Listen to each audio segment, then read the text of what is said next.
Well, hi there people, Charlie Tango 1 coming at you with a different video. I haven't done any videos for quite some time now, but a lot of people have, I believe, been mentioning about this little stove. It comes from China, and here's the box that it came in, and you can see what it's called, a G41, and in brackets 43. So comes in its own little bag, a nice little bag that it comes in, and you get a few accessories, a spare jet in here, a little fuel bottle, and a little funnel. Now, one video I saw showed a spare flame spreader.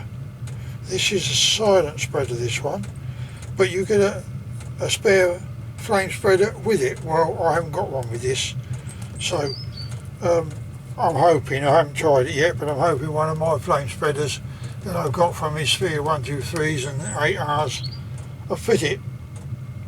But nevertheless, no one's done a review on any of these yet, so I thought, well, perhaps I'll do a review and give you my opinion of it. They're not that cheap really. They're dearer. I think come out about £60, I think. But you know me, I like my little stoves, so I thought I'd try this one.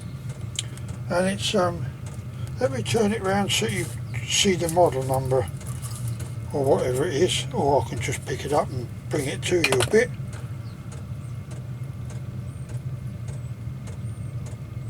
There it is there.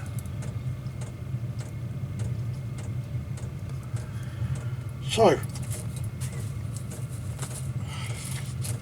let's put that on there. So what I've done is I've put a bit of methylated spirits in the priming bowl. I've used the camping gas, Coleman's, so I'm going to see how this goes. So without further ado, let's light this up.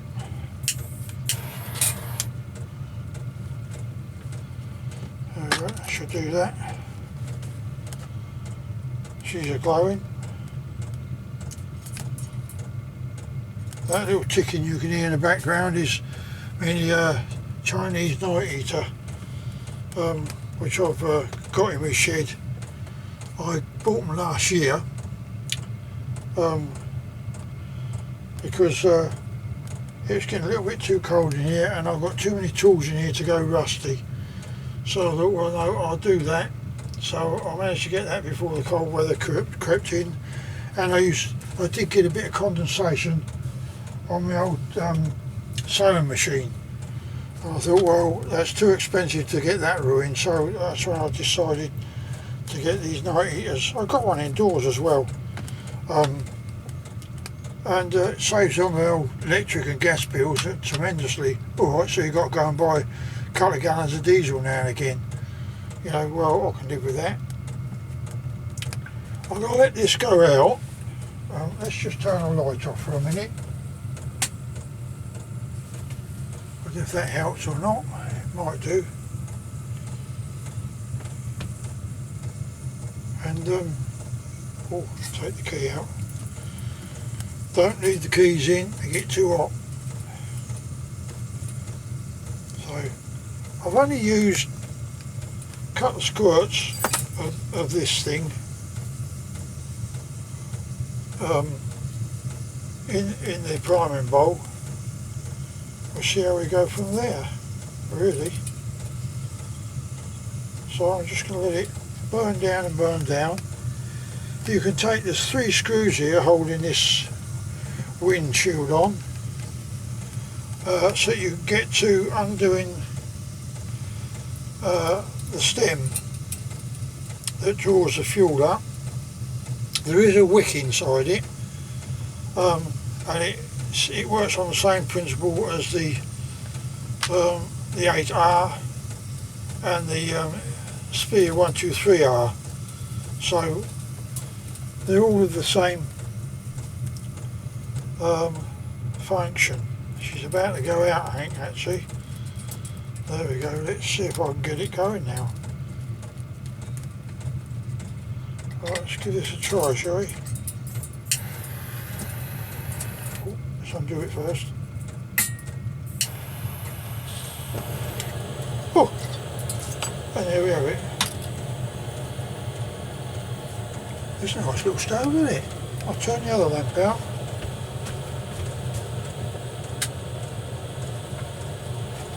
Oh yeah, that's a nice little stove there. Oh, heat coming off of that.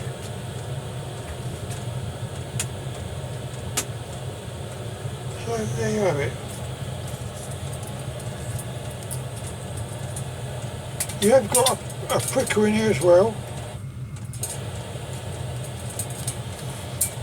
I'm going to turn it off because we've all seen it going now. So yes, comments on that are welcome. I'm going to put a comment up on that video I saw with this one, because there's no comments or reviews on it whatsoever. The little pot stands, same as the Sphere 123 and 123R. Nice little silent burner. The flame is spread nicely. As I say, that's Coleman fuel I've put in there.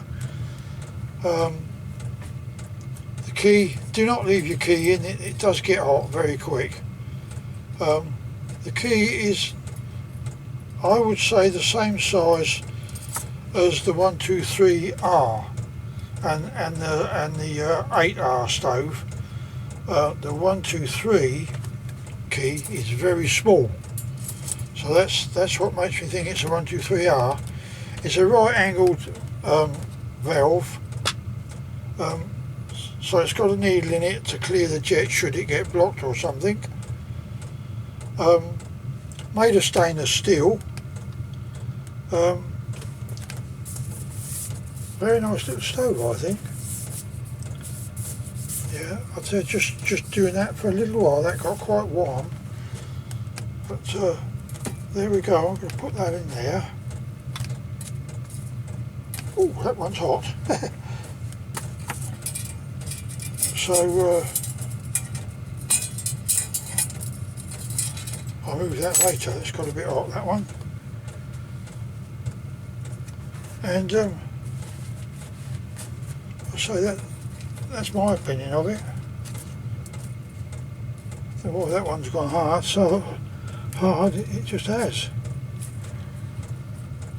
There we are, let's fold it out. I'm going to leave that there to cool down. And put that there so you can see it again. You can get the model number from it, I should think. Oh, I'll put it on there for a minute. No, I'll leave it there. And yeah, I think it's a nice little stove. A little bit expensive, I thought, but then the little Sphere 123s and that, the ones I've got there, I won't part with the 123s. I've got a couple of them because they're, what they call them, ancient now. So it's vintage, that's what they are, they're vintage now, and the 123R. So I won't be getting rid of them. And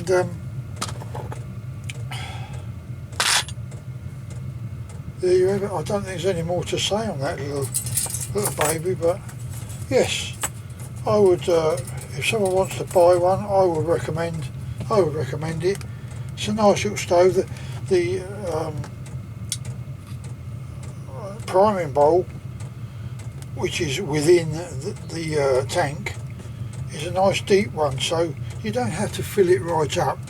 As I say, I only used 2 squirts, and that brought it about halfway up, which is enough to vaporise the fuel in the stem. So, as I say, it's got a wick inside, and other than taking this off, I think you'd have to take this windshield off to be able to get to the bowl, or it might just be tight, and open these pot stands out. You might be able to get it with a pair of gloves and open it that way. I really don't know, but it's separate from the stem. So there we are, just my opinion of that little stove, which is very nice. And they've got some, this one come from the north somewhere, so they haven't got to be shipped over. There is a stockist over here somewhere, and that's taken about a week or so to come. But nice little stove. And on that note, I'll bid you farewell, and thanks for looking. Bye for now.